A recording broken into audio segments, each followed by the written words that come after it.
Hello मित्रों, केम छो मजामां? मित्रों, विजन डिजिटल एज्युकेशननी अंदर आप सर्वेनुं हार्दिक स्वागत है। धोरण 12 विषय वाणिज्य व्यवस्था और संचालन और चेप्टर नंबर 7। मित्रों, चेप्टरनुं नाम तो आप जाणता ज हशो। चेप्टरनुं नाम है अंकुश। शुं रहेलुं छे? चेप्टरनुं नाम अंकुश।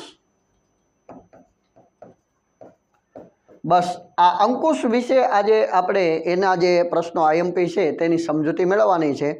तो एक पछी एक प्रश्नों की समझूती मेळवी लईए। चलो मित्रों, पहलो प्रश्न शुं रहेलो छे तो आयोजन अने अंकुश वच्चेना संबंधो।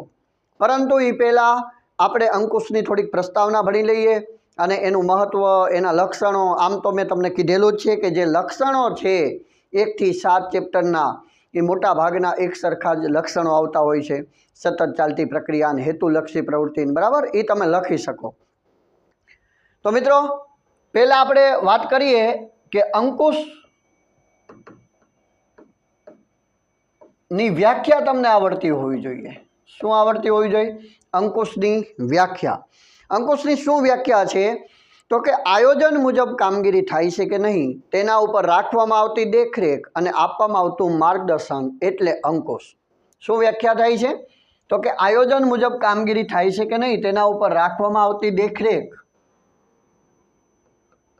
केना मुजब तो के आयोजन आयोजन मुजब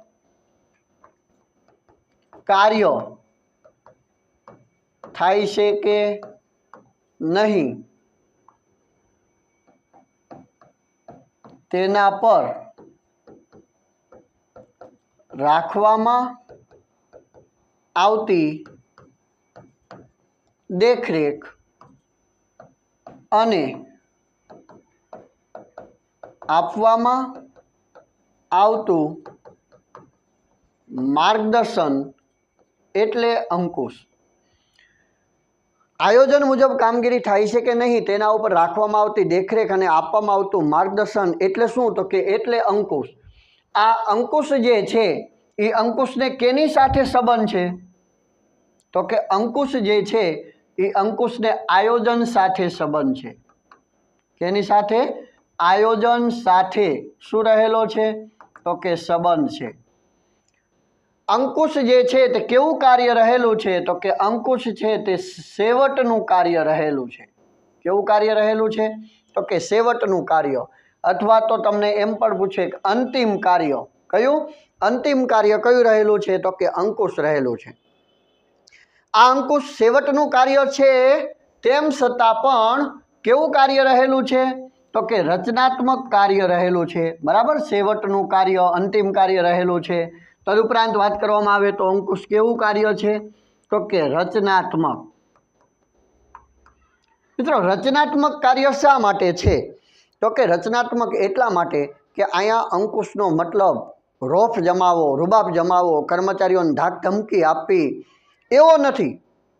नेगेटिव अर्थ नहीं। अहींया अंकुशनो मतलब है कर्मचारीओ उपर देखरेख राखवी, कर्मचारीनी कोई भूल होय तो ए भूलने सुधारवी, कर्मचारीने मार्गदर्शन आपवानुं अने कर्मचारीओने प्रोत्साहन आपवानुं अने कर्मचारीओमां रहेला जे कई भूलो छे अथवा तो विचलनो छे अथवा खामीओ छे ए खामीओने दूर करवानो हेतु छे। एटला माटे अंकुश केवी प्रवृत्ति छे तो के अंकुश रचनात्मक प्रवृत्ति छे। एटले ज कहेवाय अंकुश विधेयात्मक प्रवृत्ति है, निषेधात्मक प्रवृत्ति नहीं। अंकुश हकारात्मक प्रवृत्ति है, नकारात्मक प्रवृत्ति नहीं। केवी है? रचनात्मक प्रवृत्ति है। एटले के कर्मचारीओने मार्गदर्शन आपवुं, कर्मचारीओ पर देखरेख राखवी, कर्मचारीओनी कोई नानी मोटी भूल होय तो ए भूलने सुधारवानो आवो हकारात्मक हेतु रहेलो छे। एटले अंकुश केवी प्रवृत्ति है मित्रों? रचनात्मक प्रवृत्ति है। आ बधा एना लक्षणोमां आवी जाय। रचनात्मक प्रवृत्ति है, आयोजन साथे संबंध है। बराबर, जो अहीं व्याख्या में कीधुं छे आयोजन मुजब कामगीरी थाय छे के नहीं तेना उपर राखवामां आवती देखरेख ने आपवामां आवतुं मार्गदर्शन एटले अंकुश। आम आयोजन साथे संबंध है, सेवटनुं कार्य है, रचनात्मक प्रवृत्ति है। सेवटनुं कार्य एटले के बे प्रकारना एकमना ध्येय होय, एक लांबा गाळाना होय, टूंका गाळाना होय। आ ध्येयोने पार पाडवा माटे सर्वप्रथम प्रथम कार्य कयुं रहेलुं छे तो के आयोजन। बीजू तो के व्यवस्था तंत्र रचवामां आवे। आयोजन घड़ाई गयुं, व्यवस्था तंत्र रचाई गयुं, बराबर। ત્યારબાદ સંકલન, દોરવણી, કર્મચારી વ્યવસ્થા અને સેવટનું કાર્ય જો કોઈ હોય તો એ છે આ અંકુશ. એટલા માટે અંકુશ એક સેવટનું કાર્ય છે અને અંકુશને કેની સાથે તો કે આયોજન સાથે સંબંધ રહેલો છે. બીજી વાત કરવામાં આવે મિત્રો તો અંકુશ જે છે તે દરેક સપાટીએ થતું કાર્ય છે. કેવી સપાટીએ તો કે દરેક સપાટીએ થતું કાર્ય છે. દરેક સપાટી એટલે કઈ કઈ સપાટી હોય તો કે ઉચ્ચ સપાટી હોય, મધ્ય સપાટી હોય કે તળ સપાટી હોય, આ દરેક સપાટીએ અંકુશની જરૂર પડે છે. મિત્રો જો તમને એવું પૂછવામાં આવે હા અંકુશ દરેક સપાટીએ છે પણ કઈ સપાટીએ વધુ હોય, દરેક સપાટીએ થતું કાર્ય વાત સાચી પણ વધુ ક્યાં તો વધુ આવે તળ સપાટી. અને સૌથી ઓછું ક્યાં જરૂર પડે, સૌથી ઓછી અથવા તો ઓછા અંકુશની જરૂર ક્યાં પડે તો કે સૌથી ઓછા ઉચ્ચ સપાટીએ જરૂર પડે. કઈ સપાટીએ? ઉચ્ચ સપાટીએ. અને વધુ ક્યાં જરૂર પડે તો કે તળ સપાટીએ. ક્લિયર? બાકી તમને એમ પૂછે કેવું કાર્ય છે તો કે દરેક સપાટીએ થતું કાર્ય રહેલું છે. અંકુશ દરેક સપાટીએ થતું કાર્ય છે.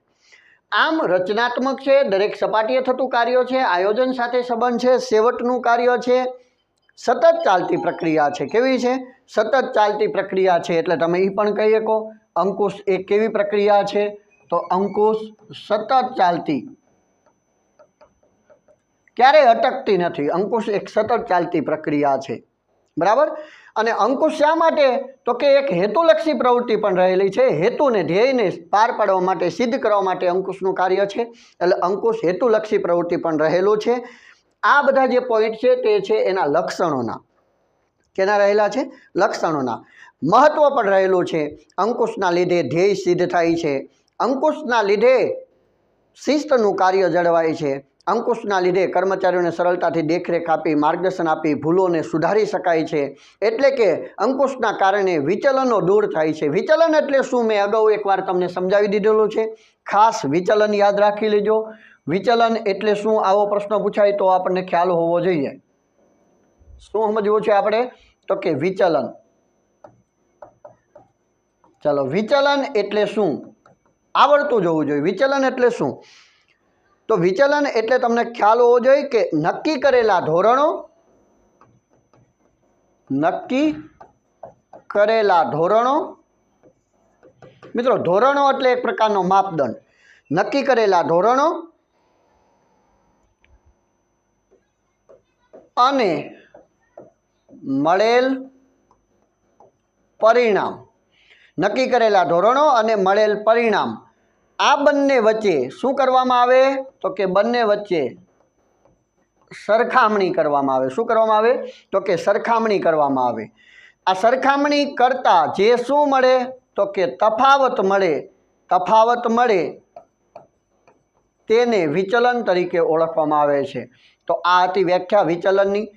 એક્ઝામ્પલ તરીકે આપણે વાત કરીએ તો આપણી પ્રિલિમ પરીક્ષાની અંદર આપણે બધાએ એક માપદંડ નક્કી કરેલો હોય, ધોરણો નક્કી કરેલા હોય કે મારે 200 માર્કમાંથી 70+ તો લાવવા જ છે.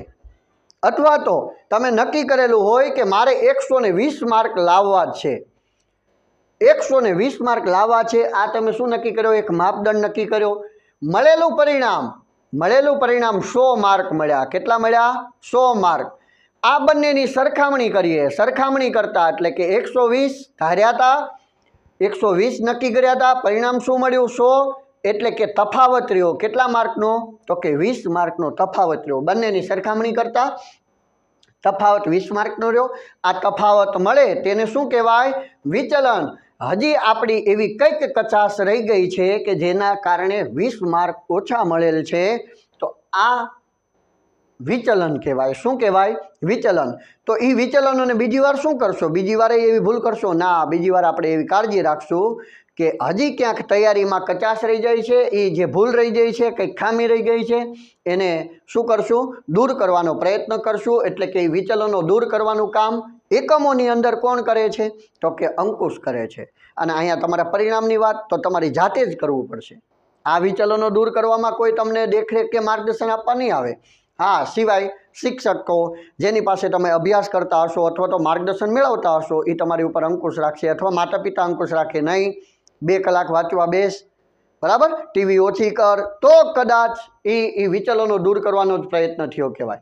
તો મિત્રો આ રીતે વિચલનો દૂર કરવાનું કામ અંકુશનું રહેલું છે. વિચલનો દૂર કરે છે, આયોજનને સફળ બનાવે છે. આયોજન સાથે સંબંધ છે, એ આયોજનને સફળ બનાવવાનું કામ કોનું રહેલું છે? અંકુશનું. મિત્રો જો દેખરેખ અને માર્ગદર્શન આપવાનું કામ, દેખરેખનું એનું કામ હોય એટલે દોરવણીનું કાર્ય સરળ બનાવે. કયું કાર્ય? દોરવણીનું કાર્ય સરળ બનાવે. વ્યવસ્થા તંત્રની અંદર સત્તા અને જવાબદારીની સોંપણીનું કાર્ય સરળ બનાવે. આયોજનને એટલે સંચાલનના બધા કાર્યોના આધારે અંકુશનું મહત્વ લખી શકાય. આયોજન સાથે સંબંધ છે એટલે આયોજન મુજબ કામગીરી થાય છે કે નહીં એ જોવાનું કામ અંકુશનું રહેલું છે. દેખરેખ રાખે છે એ મહત્વનો પોઈન્ટ. માર્ગદર્શન આપે છે કર્મચારીઓને એ અંકુશ મહત્વનો જ પોઈન્ટ છે. કર્મચારીઓની ભૂલો હોય ભૂલોને દૂર કરે છે એ મહત્વનો પોઈન્ટ. વિચલનો દૂર કરે છે તે પણ. દોરવણીનું કાર્ય સરળ બનાવે છે. સંકલન જાળવે છે. એકમના માલિકો અને તાબેદારો વચ્ચે સંપ અને સહકારની ભાવના ખીલવે છે. એ પણ અંકુશનો મહત્વનો જ પોઈન્ટ રહેલો છે. આવા બધા પોઈન્ટ તમે લખી શકો છો, બરાબર. અને ધ્યેય સિદ્ધિનો માર્ગ સરળ બનાવવાનું કાર્ય અંકુશનું રહેલું છે. આ વાતથી આપણે લક્ષણોની મહત્વની એની વાતો કરી. હવે બીજું તમને કયા પ્રશ્નો પૂછી શકે છે 2 માર્કની અંદર આઈએમપી પ્રશ્નો તરીકે? આ પ્રશ્નોમાંથી હોઈ શકે આયોજન અને અંકુશ વચ્ચેના સંબંધો. ખાસ મિત્રો યાદ રાખી લેજો, આ 2 માર્કમાં 3 માર્કમાં એમાં આ પ્રશ્નો પૂછાઈ શકે છે. કેવા પ્રશ્નો? આયોજન અને અંકુશ એક સિક્કાની 2 બાજુઓ છે, સમજાવો. આવો પ્રશ્ન પૂછે. અથવા તો આયોજન એટલે અંકુશ છે એ પરિવર્તનો સામે રક્ષણ આપે છે, વિધાન સમજાવો. તો આપણે વિધાન સમજાવવાનું હમણાં સમજાવીએ. અંકુશ માટે આયોજન કેવી શરત છે? તો કે પૂર્વ શરત છે. આયોજન એ અંકુશનો જન્મદાતા છે. તો આવા પ્રશ્નો પૂછાય તો આપણે શું લખવું એની સમજૂતી મેળવી. મિત્રો અહીંયા વાત કરવામાં આવે તો પહેલાં પરિવર્તનો સામે રક્ષણ આપે છે એ આપણે પછી સમજશું. બાકીના જે 3 પોઈન્ટ છે એ સમજી લઈએ. આયોજન અને અંકુશ એક સિક્કાની 2 બાજુઓ છે. અંકુશ માટે આયોજન પૂર્વ શરત છે અથવા આયોજન એ અંકુશનો જન્મદાતા છે. આપણે અત્યારે ઓછા સમયની અંદર તૈયારી કરવી હોય તો આ બધા અલગ અલગ વચાય ના. આ 3 પોઈન્ટમાંથી કોઈ પણ પૂછાય આપણે આ લખી શકતા હોવા જોઈએ, જે અત્યારે હું તમને સમજાવવાનો ટ્રાય કરું છું. મિત્રો આયોજન અને અંકુશ એક સિક્કાની 2 બાજુ છે. અંકુશ માટે આયોજન પૂર્વ શરત છે અથવા આયોજન એ અંકુશનો જન્મદાતા છે. આ સમજાવવા માટે પહેલી તમારી પ્રાયોરિટી શું હોવી જોઈએ? તો મિત્રો પહેલી પ્રાયોરિટી એ પ્રકારની હોવી જોઈએ આયોજન વિશેની. તો આયોજનની વ્યાખ્યા લખવાની. એની વ્યાખ્યા? આયોજનની વ્યાખ્યા લખવાની. આયોજન એટલે પસંદગીનું કાર્ય, બરાબર. જરૂરી સાધનો એકત્ર કરી પ્રવૃત્તિઓનો પૂર્વયોજિત કાર્યક્રમ ઘડવો, યોજના ઘડવી, એને આયોજન તરીકે ઓળખવામાં આવે છે. પછી બીજી વ્યાખ્યા કેની લખવાની? તો કે બીજી વ્યાખ્યા અંકુશની વ્યાખ્યા લખવાની. અંકુશની વ્યાખ્યા આવડે તમને? અત્યારે જ આપણે સમજ્યા આયોજન મુજબ કામ થાય છે કે નહીં તેના પર રાખવામાં આવતી દેખરેખ અને આપવામાં આવતું માર્ગદર્શન એટલે અંકુશ. ક્લિયર? ત્રીજો પોઈન્ટ તમે લખી શકો કે જે આયોજન છે તે પ્રથમ કાર્ય છે. કેવું કાર્ય છે? પ્રથમ કાર્ય છે. જ્યારે અંકુશ છે એ અંકુશ કેવું કાર્ય છે? તો કે અંકુશ છેવટનું કાર્ય છે. આવડે કે ન આવડે? આયોજનની વ્યાખ્યા લખી, અંકુશની વ્યાખ્યા લખી. આયોજન પ્રથમ કાર્ય છે જ્યારે અંકુશ છેવટનું કાર્ય છે. આવું તમે જણાવી દીધું. ત્યારબાદ હજી આપણે કહી શકીએ કે આયોજન મુજબ કામ થાય છે કે નહીં. જો મિત્રો વ્યાખ્યામાં જ કીધું છે આયોજન મુજબ કાર્ય થાય તેના પર રાખવામાં આવતી શું? તો કે દેખરેખ અને માર્ગદર્શન આપવાનું કાર્ય એટલે અંકુશ. બરાબર. અહીંયા શું કહેવાનું છે? આયોજન અને અંકુશ એક સિક્કાની 2 બાજુ છે. તો પહેલા આ બધું લખ્યું. આયોજન મુજબ કામ થાય છે કે નહીં તેના પર રાખવામાં આવતી દેખરેખ અને આપવામાં આવતું માર્ગદર્શન એટલે અંકુશ. જો કે અહીં વ્યાખ્યા લખી જ નાખી છે એટલે એ પોઈન્ટ આવી જ ગયો હોય. ઓકે. ત્યાર પછી શું લખશો? માટે કહી શકાય કે આયોજન હોય ત્યાં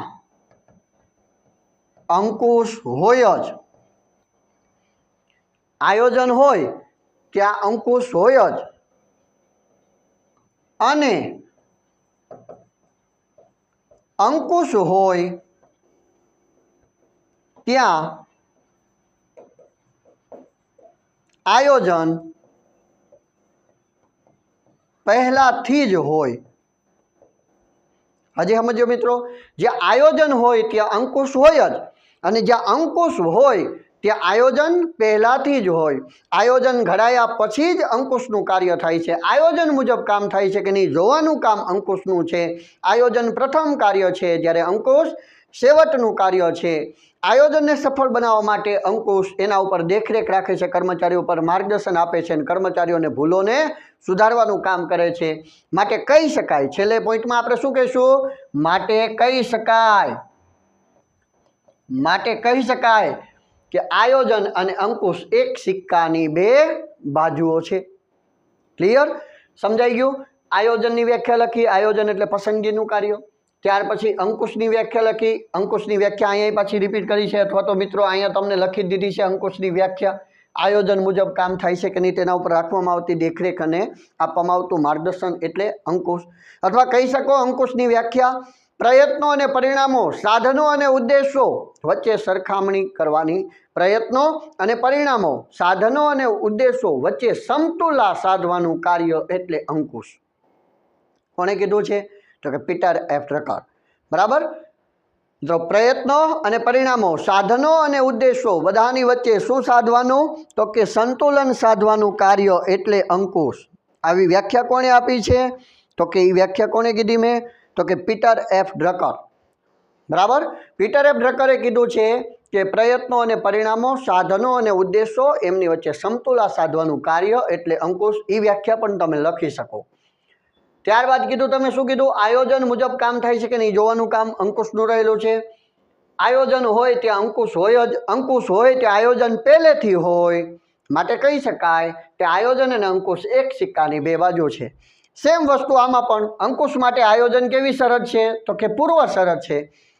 પહેલા મિત્રો વ્યાખ્યાઓ લખવાની, ત્યાર પછી કહેવાનું કે આયોજન મુજબ કામગીરી થાય છે કે નહીં એના ઉપર દેખરેખ રાખવાનું, માર્ગદર્શન આપવાનું કામ અંકુશનું છે।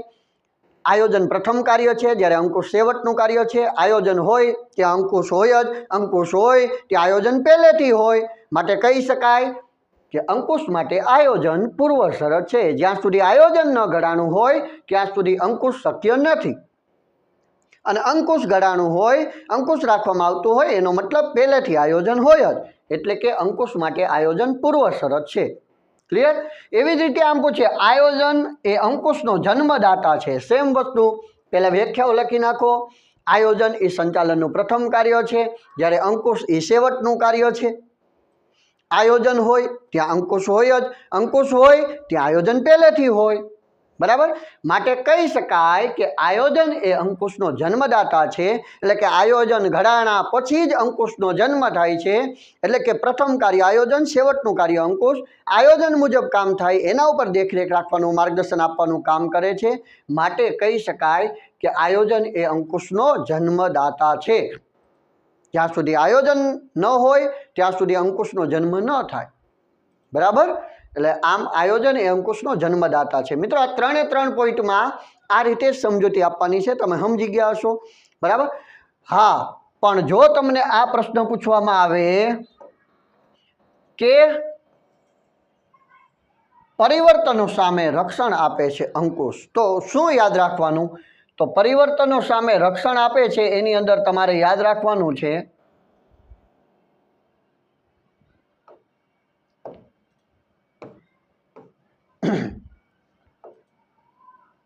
ચાલો, પરિવર્તનો સામે રક્ષણ આપે છે એની અંદર તમારે યાદ રાખવાના છે મિત્રો પરિબળો। શું યાદ રાખવાનું છે? પરિબળોને આધારે સમજાવવાનું છે। હવે પરિબળો શું છે એ સમજી લેજો। કોઈ પણ ધંધાકીય એકમ હોય એ ધંધાકીય એકમોને બે પ્રકારના પરિબળો અસર કરે છે મિત્રો। કેટલા પ્રકારના પરિબળો અસર કરે? તો કે બે પ્રકારના। કયા કયા પરિબળો હોય? તો કે એક આંતરિક પરિબળો હોય અને બીજા તો કે બાહ્ય પરિબળો હોય। આંતરિક પરિબળો એટલે શું? તો કે આંતરિક પરિબળો એટલે કર્મચારીઓ હડતાલ ઉપર ઉતરે, સંચાલકોનો હેતુ બદલાય, સંચાલકોની નીતિ બદલાય, તો આ પરિબળો જે છે એ કેવા પરિબળો કહેવાય? આંતરિક પરિબળો કહેવાય। અંકુશ જે છે ને અંકુશ, એનું આંતરિક પરિબળો ઉપર કંટ્રોલિંગ છે। આંતરિક પરિબળો ઉપર અંકુશ રાખી શકાય મિત્રો। કયા પરિબળો ઉપર અંકુશ રાખી શકાય? તો કે અંકુશ રાખી શકાય કયા પરિબળો ઉપર? તો કે આંતરિક પરિબળો ઉપર અંકુશ રાખી શકાય। પણ જે બાહ્ય પરિબળો છે એ બાહ્ય પરિબળો ઉપર અંકુશ રાખી શકાતું નથી। હવે આ બાહ્ય પરિબળો કયા? તો કે બાહ્ય પરિબળો મિત્રો આર્થિક પરિબળો હોય। કેવા પરિબળો હોય? આર્થિક પરિબળો હોય, સામાજિક પરિબળો હોય, રાજકીય પરિબળો હોય, કાનૂની પરિબળો હોય, ટેકનિકલ પરિબળો હોય। બરાબર, આ જે બધા પરિબળો છે એ કેવા પરિબળો છે? તો કે બાહ્ય પરિબળો છે। આ બાહ્ય પરિબળો ઉપર અંકુશ રાખી શકાતો નથી, અંકુશનો કંટ્રોલ નથી, પરિવર્તનો સામે રક્ષણ પૂરું પાડે છે। જો આવા પરિબળો આવે, આર્થિક પરિબળો એટલે મિત્રો તેજી આવે, મંદી આવે, એ કયા પ્રકારનું પરિબળ કહેવાય? આર્થિક પરિબળ। તો તેજી મંદીના ભમણો આવે ત્યારે જો તમારી પાસે અંકુશ હોય, કંટ્રોલિંગ હોય, તો એ પરિવર્તનો સામે શું કરી શકાય? તો કે એનું સામે રક્ષણ કરી શકાય, એની સામે તમને સલામતી આપે છે। સામાજિક પરિબળો પણ હોય। સામાજિક પરિબળો એટલે ગ્રાહકોની ફેશન બદલવી, રુચિ બદલવી, ટેવ બદલવી, વલણ બદલવું। તો ગ્રાહકોની ફેશન, રુચિ, ટેવ બદલાય તો એ કયું પરિબળ કહેવાય? તો કે બાહ્ય પરિબળ છે। પણ એની સામે પરિવર્તનો સામે શું કરી શકાય? તો કે રક્ષણ આપે છે કોણ? તો કે અંકુશ। મિત્રો આમ આંતરિક કે બાહ્ય પરિબળો આવતા હોય, આંતરિક પરિબળો ઉપર તો પૂરેપૂરું કંટ્રોલિંગ હોય, અંકુશ રાખી શકાય, પણ બાહ્ય પરિબળો આવે એની ઉપર અંકુશ રાખી શકાતો નથી। પણ એ અંકુશ ન રાખી શકાય પણ એની સામે રક્ષણ ચોક્કસપણે પૂરું પાડી શકાય છે। કયા પરિબળો હોય? આર્થિક, સામાજિક, રાજકીય, કાનૂની પરિબળો, બરાબર, એની સામે રક્ષણ આપે છે। આમ અંકુશ જે છે તે પરિવર્તનો સામે શું પૂરું પાડે છે? તો કે પરિવર્તન સામે રક્ષણ પૂરું પાડે છે। જો આ પોઈન્ટ પૂછાય તો આ રીતે પરિબળોને આધારે સમજાવવાનું, બાકીના 3 પૂછાય તો મેં તમને પહેલાં સમજાવ્યું એ રીતે સમજાવી દેવાનું। ક્લિયર? ચલો, આ તો આઈએમપી 2 માર્ક 3 માર્કમાં પ્રશ્નો તો એ ક્લિયર છે। હવે આગળ આપણે સમજશું અંકુશની પ્રક્રિયાની તબક્કા વિધિ। શું સમજવાનું છે? અંકુશની પ્રક્રિયાની તબક્કા વિધિ, ચેપ્ટર નંબર 7 અંકુશની એક આખી શું છે? પ્રોસેસ, પ્રક્રિયા। એ અંકુશની પ્રક્રિયાની તબક્કા વિધિ આપણે સમજવાની છે।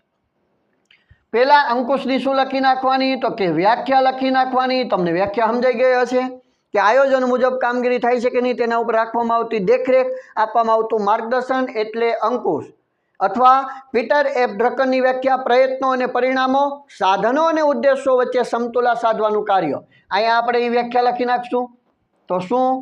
તો કે પ્રયત્નો અને પરિણામો, સાધનો અને ઉદ્દેશો વચ્ચે શું? તો કે સમતુલા સાધવાનું કાર્ય। અહીંયા હું ડેશ કરી નાખું છું, સમતુલા સાધવાનું કાર્ય એટલે અંકુશ। અંકુશ રચનાત્મક પ્રવૃત્તિ છે। અંકુશ સેવટનું કાર્ય છે। જે મેં તમને લક્ષણો કરાયા એ તમે પ્રસ્તાવના સ્વરૂપે પણ લખી શકો। કદાચ આ પ્રશ્ન પૂછાય અંકુશની પ્રક્રિયા વિધિ તો તમારે પહેલાં લખવી પડે વ્યાખ્યા લખી, હવે શું લખવી પડે? તો કે પ્રસ્તાવના। તો પ્રસ્તાવના લખો મિત્રો, એની અંદર જે મેં લક્ષણો કીધા ને કે અંકુશ એ કેવું કાર્ય રહેલું છે? તો કે અંકુશ જે છે તે અંકુશ સેવટનું કાર્ય છે, એ પ્રસ્તાવનામાં લખી શકો। બીજો પોઈન્ટ કે અંકુશને આયોજન સાથે સંબંધ છે। આયોજન સાથે સંબંધ છે। અને શું સંબંધ છે? તો સમજી ગયા ત્યારે આયોજન અને અંકુશ એક સિક્કાની 2 બાજુ છે। અંકુશ હોય ત્યાં આયોજન હોય જ, આયોજન હોય ત્યાં અંકુશ હોય જ। સમજી ગયા? આયોજન અંકુશનો જન્મદાતા છે, પરિવર્તનો સામે રક્ષણ પૂરું પાડે છે, બરાબર। આ જે છે ને એ એની સાથેના સંબંધો છે। આયોજન સાથે સંબંધ છે, સેવટનું કાર્ય છે। મિત્રો બીજી વાત કરવામાં આવે તો રચનાત્મક કાર્ય છે, હકારાત્મક કાર્ય છે। અંકુશ સેવટનું કાર્ય હોવા છતાં મહત્વનું કાર્ય છે, જેની પ્રક્રિયા નીચે મુજબ છે। આવી રીતે તમે શું લખી શકો? તો કે પ્રસ્તાવના પણ લખી શકો છો। ક્લિયર? આમથી 4-5 લીટીની લખવાની હોય। સેવટનું કાર્ય આયોજન સાથે સંબંધ ધરાવે છે, રચનાત્મક પ્રવૃત્તિ છે, દરેક સપાટીએ જરૂરી છે। કેવી સપાટીએ? દરેક સપાટીએ થતું કાર્ય રહેલું છે અને એની પ્રક્રિયા નીચે મુજબ છે, એમ કરીને સમજાવવાનું। મિત્રો આ પ્રક્રિયા યાદ રાખવા માટેની આપણી પાસે એક ચાવી છે, ચાવી શું રહેલી છે? તો કે ધમાકા ધમાકા થશું. ચાવી શું યાદ રાખવાની? તો કે ધમાકા થશું. હવે ધમાકા થશું એના આધારે તમે યાદ રાખો એટલે તમને અંકુશની પ્રક્રિયા યાદ રહી જાય. ધમાકા થશુંના આધારે શું આવે છે પહેલાં? તો કે ધોરણોની સ્થાપના. ધ પરથી શું આવે? ધોરણોની સ્થાપના. મા પરથી માહિતી સંપાદન. ધમાકા કા પરથી કામગીરીનું માપન. થ પરથી થયેલ કામગીરીની સ્થાપિત ધોરણો સાથે સરખામણી. અને સુ પરથી સુધારા લક્ષી પગલાં. તમે ધમાકા થશું કહી શકો અથવા ધોમાકા થશું એમ પણ કહી શકો. બરાબર. ધોરણોની સ્થાપના, માહિતી સંપાદન, કામગીરીનું માપન, થયેલ કામગીરીનું સ્થાપિત ધોરણો સાથે સરખામણી અને મિત્રો સુધારા લક્ષી પગલાં. આ છે અંકુશની પ્રક્રિયા વિધિ. આ વિધિને પછી તમારે આવી રીતે પોઈન્ટ પાડીને લખવું પડશે. આવી રીતે હેરા કરીને સમજૂતી આપવી પડશે. ધોરણોની સ્થાપના, તો ધોરણોની સ્થાપનાની અંદર એના ઓછામાં ઓછા 3-4 મુદ્દામાં લખવું પડશે. તો પહેલાં ધોરણોની સ્થાપના એટલે ધોરણો એટલે શું એ તમને ખબર હોવી જોઈએ. ધોરણો એટલે એક પ્રકારનો માપદંડ થાય મિત્રો. શું થાય? માપદંડ. કોઈ પણ કાર્ય હોય એ કાર્ય તમારે પૂરું કરવાનું છે તેની માટે માપદંડ નક્કી કરવો પડે.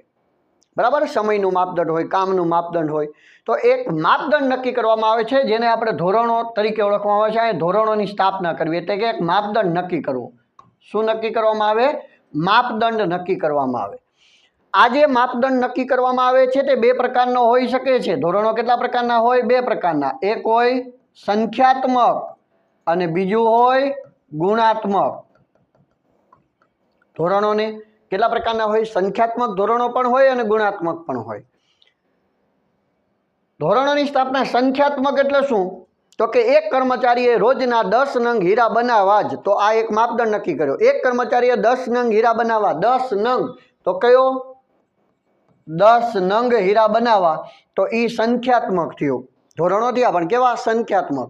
એવી જ રીતે ગુણાત્મક હોય તો એની અંદર તમે કહેવામાં આવે કે ફલાણા કર્મચારી છે નામ લઈને. બરાબર. એ કર્મચારી કાર્યનિષ્ઠ છે. શું છે? ફલાણા કર્મચારી છે એ કર્મચારી કાર્યનિષ્ઠ છે, વફાદાર છે. એ કર્મચારી ખૂબ જ નિયમિત છે. કર્મચારી કેવો છે? તો કે નિયમિત છે. તો કે એ પણ એક પ્રકારનું ગુણાત્મક માપન થયું. એટલે કોઈ પણ ધોરણો નક્કી કરવામાં આવે એ ધોરણોની સ્થાપના સંખ્યાત્મક હોય અને ગુણાત્મક પણ હોય. પહેલાં માપદંડ નક્કી કરવામાં આવે પછી ધોરણો જે છે તે સંખ્યાત્મક કે ગુણાત્મક હોઈ શકે છે. હવે આ જે ધોરણો નક્કી કરવામાં આવે છે એ ધોરણોને કમ્પ્લીટ યાદ રાખજો. ભવિષ્યમાં આવનારા પડકારો હોય. બરાબર. હવે ભવિષ્યનો જે પ્રકારનો આપણો ધ્યેય છે એ ધ્યેયને એને અનુસરીને ધોરણો નક્કી કરવામાં આવે છે. ધોરણો નક્કી કરતી વખતે ભવિષ્યમાં આવનારા પડકારોને પણ ધ્યાનમાં રાખવા પડે છે. કેને પણ ધ્યાનમાં રાખવા પડે? પડકારોને, પરિબળોને પણ ધ્યાનમાં રાખવામાં આવે છે. અને આ ધોરણોની સ્થાપના થયા પછી, માપદંડ નક્કી થયા પછી શું કરવામાં આવે છે? માહિતી સંપાદન. મિત્રો શું કરવામાં આવે? બીજો પોઈન્ટ તો કે મા પરથી માહિતીનું સંપાદન કરવામાં આવે. આ માહિતીનું સંપાદન એટલે અલગ અલગ જગ્યાએથી માહિતી મેળવવી, માહિતી એકત્ર કરવી, માહિતીનું સંપાદન કરવું. આ માહિતીનું સંપાદન કેવા સ્વરૂપે પણ હોય? તો કે લેખિત સ્વરૂપે હોય, અહેવાલ સ્વરૂપે પણ હોઈ શકે છે. કેવા સ્વરૂપે હોય? અહેવાલ સ્વરૂપે પણ હોઈ શકે છે. એટલે કે એ માહિતીનું શું કરવામાં આવ્યું? સંપાદન. આ માહિતીનું સંપાદન થાય છે એમાં માહિતી હંમેશા કેવી હોવી જોઈએ? તો કે સાચી માહિતી હોવી જોઈએ. કેવી માહિતી ન હોવી જોઈએ? તો કે અધૂરી અથવા તો અસ્પષ્ટ. બરાબર. અસ્પષ્ટ માહિતી ન હોવી જોઈએ. અસ્પષ્ટ માહિતી ન હોવી જોઈએ. નહીંતર તમારી જે માહિતી છે એ માહિતી આખા તમારે આયોજનને સફળ બનાવવું છે એ નહીં બની શકે.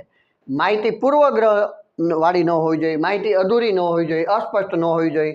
લેખિત સ્વરૂપે, અહેવાલ સ્વરૂપે કે એના માટે માહિતી સંપાદન કરવામાં આવતું હોય છે.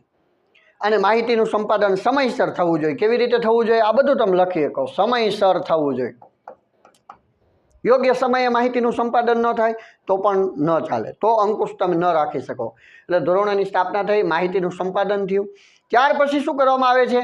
તો કે કામગીરીનું માપન કરવામાં આવે. શું કરવામાં આવે મિત્રો? કામગીરીનું માપન. હમણાં જ આપણે વાત કરી કે કામગીરીનું માપન હવે તમે કેના આધારે નક્કી કરશો કામગીરીનું માપન? તો જેમ આપણે વાત કરી હતી કે જે ધોરણો છે એ કેવા પ્રકારના હોય છે?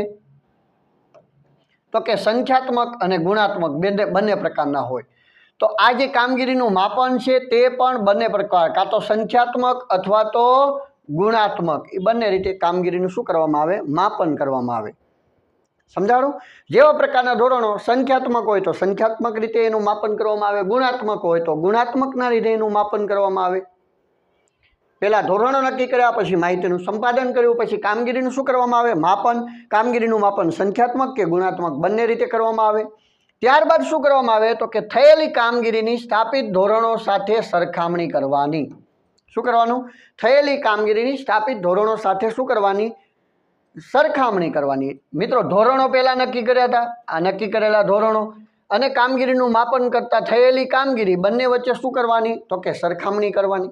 મિત્રો, બંને વચ્ચે સરખામણી કરો એટલે તમને ખબર છે કે બંને વચ્ચે સરખામણી કરતાં શું મળે? તો કે તફાવત મળે. શું મળે? તફાવત મળે. બંનેની સરખામણી કરતાં તફાવત મળે. એ તફાવત મળે છે એને આપણે શું કહીએ છીએ? તો કે વિચલનો કહીએ છીએ. શું કહીએ છીએ? વિચલનો. બસ એ વિચલનોને દૂર કરવાનું કામ, વિચલનોને દૂર કરવાનું કામ કોનું છે? તો કે અંકુશનું છે. વિચલનો શોધવા માટે આ બધું કરવું પડે. ધોરણો નક્કી કરવા પડે, માહિતીનું સંપાદન, પછી કામગીરીનું માપન કર્યું, કામગીરીનું માપન કર્યા પછી થયેલી કામગીરી અને સ્થાપિત ધોરણો સાથે શું કરવાની? સરખામણી કરવાની. સરખામણી કરતાં જે તફાવત મળે એને વિચલનો કહેવાય. એ વિચલનો દૂર કરવા માટે શું લેવા પડે? તો કે સુધારાલક્ષી પગલાં લેવા પડે. શું લેવું પડે? સુધારાલક્ષી પગલાં, એટલે છેલ્લું સ્ટેપ. જો આ જે વિચલનો છે એ વિચલનો કેવા હોય? તો કે સામાન્ય હોય, બહુ ઝાઝો તફાવત ન હોય, તો એની અંદર શું કરવામાં આવે? કોઈ પ્રકારનો ફેરફાર કરવામાં ન આવે. આપણે એક એક્ઝામ્પલ લઈ લઈએ. મિત્રો, આપણે મેન્સની એક્ઝામ આપવાના છીએ. આપણો ટાર્ગેટ છે 150+ લાવવા. કેટલા? 150+ લાવવા. આવો આપણો શું રહેલો છે? ઉદ્દેશ રહેલો છે. આપણો માપદંડ નક્કી કર્યો 150+ લાવવા છે. માહિતીનું સંપાદન કરવાનું. શું કરવાનું? માહિતીનું સંપાદન. મિત્રો, તમે અલગ અલગ યુટ્યુબ દ્વારા ભણો, અહીંયા અમારા વિડીયો જોઈને ભણો, અથવા તો તમે ચોપડીમાંથી વાંચીને ભણો, ગમે ત્યાંથી તમે માહિતી એકત્ર કરો. ગુજરાતીનું વ્યાકરણ ભણો, ગુજરાતીના નિબંધ, ચર્ચાપત્ર, બરાબર, તમામ પ્રકારની માહિતી એકત્ર કરી અલગ અલગ શિક્ષકો દ્વારા, અલગ અલગ ગુરુજનો દ્વારા તમે માહિતી એકત્ર કરો. ત્યાંથી થોડી થોડી માહિતી મેળવો અને એ માહિતી મેળવ્યા પછી, બરાબર, લેખિત સ્વરૂપે તમે પાછા એને પાછા જાતે પણ લખો. બરાબર, લખવાની પ્રેક્ટિસ કરો અને ત્યાર પછી તમે શું કરો? એની અંદર કામગીરીનું માપન, પછી કોઈ એક્ઝામ આપવાનો ટ્રાય કરો. બરાબર, એક્ઝામ આપો એટલે કામગીરીનું માપન થાય. એ કામગીરીનું માપન થાય ત્યારબાદ થયેલી કામગીરી અને સ્થાપિત ધોરણો સાથે સરખામણી કરવામાં આવે. એટલે શું? તો કે તમારી કોઈ એક્ઝામ લેવામાં આવી, એક્ઝામ લેવાની અંદર તમે 150+ ધાર્યા હતા, પણ કોઈ માર્ક આવે છે કેટલા? તો કે 151 માર્ક આવ્યા. કેટલા આવ્યા? 151 માર્ક. તો જો, તો થયેલી કામગીરી અને સ્થાપિત ધોરણો સાથે સરખામણી કરી. સરખામણી કરતાં તફાવત વિચલન છે? ના મિત્રો, આને વિચલન ન કહેવાય. આમાં બહુ તફાવત નથી. 150+ ધાર્યા હતા, 150+ આવી ગયા 151. એટલે કે બંને વચ્ચે સરખામણી કરતાં તમારો જે ઉદ્દેશ હતો, તમે જે માપદંડ નક્કી કર્યો હતો, તમે એ તમારો સફળ થઈ ગયો છે. એટલે આની અંદર આ સામાન્ય ફેરફાર કહેવાય. 1 માર્ક એટલે શું છે? સામાન્ય ફેરફાર. એમાં કોઈ પ્રકારનો તમારે ફેરફાર કરવાની જરૂર નથી. તમે જે તૈયારી કરો છો તે યોગ્ય ટ્રેક ઉપર, યોગ્ય માર્ગ ઉપર છે. કાંઈ ફેરફાર કરવાની જરૂર નથી. કોઈ પ્રકારનો સુધારા કરવાનું ન હોય. સમજાણું? બીજો કેવો હોય? તો કે તમે જે ધોરણો નક્કી કર્યા હતા એમાં અને મળેલું પરિણામ બંને વચ્ચે મોટો તફાવત હોય. કેવો તફાવત હોય? મોટો તફાવત હોય. મોટો તફાવત એટલે શું મિત્રો? તો કે તમે 150 ધાર્યા હતા અને 110 માર્ક આવેલા છે. કેટલા માર્ક આવ્યા છે? 110. ધાર્યા હતા કેટલા? 150+. તો આ બંને વચ્ચે કેવો તફાવત છે? ઘણો બધો મોટો તફાવત છે. 40 માર્ક ઉપરનો તફાવત છે. હવે 40 માર્કનો તફાવત એટલે મોટો તફાવત છે. તો તમારે શું કરવું પડે? જે તમે ઉદ્દેશ, જે માપદંડ નક્કી કરો છે એમાં સુધારા કરવા પડે, એમાં ફેરફાર કરવો પડે. મોટો તફાવત હોય તો શું કરવો પડે? તો કે ફેરફારો કરવા પડે. બરાબર, કંઈક તમારે એની અંદર સુધારા લેવા પડે, સુધારાલક્ષી પગલાં લેવા પડે. ક્યાં મારી ખામી રહી ગઈ કે જેના કારણે હજી 40 માર્કનો તફાવત છે? ત્યારબાદ ખબર પડે કે હજી મારે બધા વિષયો તૈયાર નથી થયા, પદ્ધતિશાસ્ત્ર હજી કમ્પ્લીટ નથી થયું, એકાઉન્ટમાં હજી થોડાક પ્રકારની ખામી રહી જાય છે, બીએમાં હજી થોડુંક મારે સુધારો કરવાની જરૂર છે, એસપીસીસી મારે કમ્પ્લીટ વચાઈ ગયું છે, હા મારે ગુજરાતીમાં નિબંધ ને એ બધું થઈ ગયું છે, પણ વ્યાકરણમાં થોડાક માર્ક કપાય છે. તો આ બધી તમે શું કરો છો, એના માટે સુધારાલક્ષી પગલાં લ્યો છો, અને સુધારાલક્ષી પગલાં લઈ અને બીજી પરીક્ષા પાછી પરીક્ષા આપી પાછી પ્રેક્ટિસ કરી અને મેન્સની એક્ઝામ આવે એ પહેલાં તમે ક્લિયર કરી નાખો તો તમે સુધારાલક્ષી પગલાં લીધા કહેવાય. માત્ર તૈયારી ન કરતા આવી રીતે પોતાને સુધારાલક્ષી પગલાં પણ લેજો. ઓકે. અને ત્યારબાદ વાત કરવામાં આવે તો મિત્રો ઘણો બધો તફાવત હોય તો આખા ધ્યેયમાં જ ફેરફાર કરવામાં આવે, માપદંડમાં જ ફેરફાર કરવામાં આવે. હવે શું છે તો કે તમે નક્કી કરેલા ધોરણો અને મળેલું પરિણામ વચ્ચે ક્યાંય લાગે વળગે જ નહીં, ઘણો બધો તફાવત છે, બહુ મોટો તફાવત છે. તો શું કરવા પડે, એટલે કે તમે જે ધોરણો ધાર્યા હતા, કેટલા ધાર્યા હતા કે 150 માર્ક મેળવવાનું ધાર્યું હતું અને તમારે 170 માર્ક્સ આવ્યા, તો આ ત્રીજા પોઈન્ટ મુજબ શું કરવામાં આવે તો ખાસ યાદ રાખવાનું, તમે જે ધોરણો નક્કી કરો છો માપદંડ એની અંદર ફેરફાર કરી અને તમારા ધોરણો જે છે તે કેવા લઈ જવામાં આવે, ઊંચા લઈ જવામાં આવે. બરાબર. કેમ તો કે 150 ધાર્યા હતા ને 170 ઉપર આવ્યા, એટલે હજી તમે શું કરશો, ધોરણોને ઊંચા લઈ જશો. અચ્છા માપદંડ 150 નહીં, હવે તો મારે 185 170 175નો ટાર્ગેટ, એટલે ધોરણો ઊંચા લઈ જવા. બહુ નીચા માર્ક હોય, 150 તમે ધાર્યા હતા અને શું કરવામાં આવ્યું તો કે 100 માર્ક આવ્યા, તો આ 100 માર્ક્સ આવે છે તો તમે શું કરો છો, 150ની જગ્યાએ હવે તમારા જે ધોરણો નક્કી કર્યા છે એ નીચા લઈ જાઓ. અહીંયા ઊંચા લઈ ગયા હતા, અહીંયા બહુ જાજો તફાવત છે, એટલે તમે નક્કી કરો છો કે હવે 150 તો ભેગું નથી થાય એમ, એટલે કે આપણે 120 માર્ક્સ તો લાવવા છે, આવું નક્કી કરો. એટલે ધોરણોને કેવા લઈ ગયા તો કે નીચા લઈ ગયા. બરાબર. આવી રીતે સુધારાલક્ષી પગલાં લેવામાં આવે છે. આ છે અંકુશની પ્રક્રિયાની તબક્કા વિધિ. ધોમાકા થશું, ધોરણોની સ્થાપના, માહિતીનું સંપાદન, કામગીરીનું માપન, થયેલ કામગીરીની ધોરણો સાથે સરખામણી અને સુધારાલક્ષી પગલાં. ઓકે. આ ખાસ યાદ રાખી લેવાનું. ધોમાકા થશું જો પૂછાય તો આપણા માર્ક પૂરા હોવો જોઈએ. મિત્રો પ્રસ્તાવના કેના આધારે તો કે મહત્વના આધારે અને લક્ષણોના આધારે પ્રસ્તાવના લખી નાખવાની. વ્યાખ્યા તમને આવડી જાય, આયોજન મુજબ કામગીરી થઈ છે કે નહીં તેના ઉપર રાખવામાં આવતી દેખરેખ અને આપવામાં આવતું માર્ગદર્શન, અને પોઈન્ટ લખી નાખવાના પહેલાં ધમાકા થશું, શું ધમાકા થશું અથવા ધોમાકા થશું, એના આધારે ધોરણોની સ્થાપના, માહિતીનું સંપાદન, કામગીરીનું માપન, થયેલ કામગીરીની ધોરણો સાથે સરખામણી અને સુધારાલક્ષી પગલાં. ચલો આ સમજાઈ ગયું હશે. ઓકે મિત્રો, અહીંયા થેન્ક યુની સ્લાઇડ આવી ગઈ છે. અહીંયા આપણે ચેપ્ટર નંબર 7 પૂર્ણ કરીએ છીએ. નવા ચેપ્ટર સાથે પાછા મળીશું. જય હિન્દ, જય Bharat. Thank you very much.